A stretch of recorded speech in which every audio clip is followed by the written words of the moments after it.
Let's talk about another one of your efforts. The Jane Goodall Institute has an educational program for young people called Roots and Shoots. And we are seeing a new generation of young climate activists on the front lines. How do you see their work fitting into the conservation movement, and how are they bringing about change?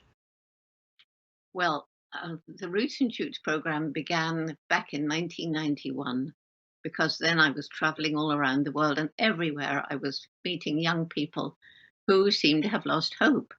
And a lot of them were really depressed. A lot of them were angry, some of them violent, and most of them were just apathetic. It doesn't seem to matter. We don't care what happens.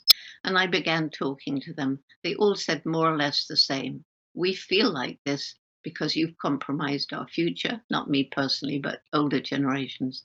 And there's nothing we can do about it. We've been compromising their future, stealing their future for years and years and years, probably ever since the Industrial Revolution, or even before with the Agricultural Revolution.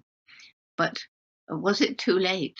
Was it true that there was nothing they could do? No, I'm convinced there's a window of time when we can start to slow down climate change and start healing some of the harm that we've inflicted. But it's a but we've got to get together and take action now. These young people, they're choosing projects to make the world better. The main message is every single individual, every one of us, everybody listening, we make some impact on the planet every single day, and we get to choose what sort of impact we make, what we buy, what we wear, where did it come from, how was it made, did it harm the environment, was it cruel to animals, that sort of thing.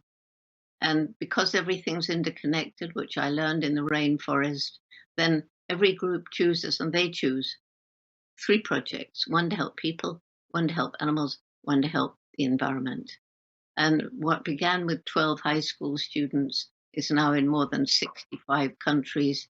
It has kindergarten, university, everything in between, beginning to get the staff of businesses and corporations. We're even in some prisons and retirement homes. And it's taking action. So what are they doing?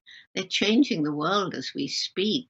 They're planting trees, they're growing organic food, they're writing letters, they're cleaning streams, they're collecting litter, they're raising money for the homeless, for those who are displaced as climate refugees or political refugees. They're taking action everywhere.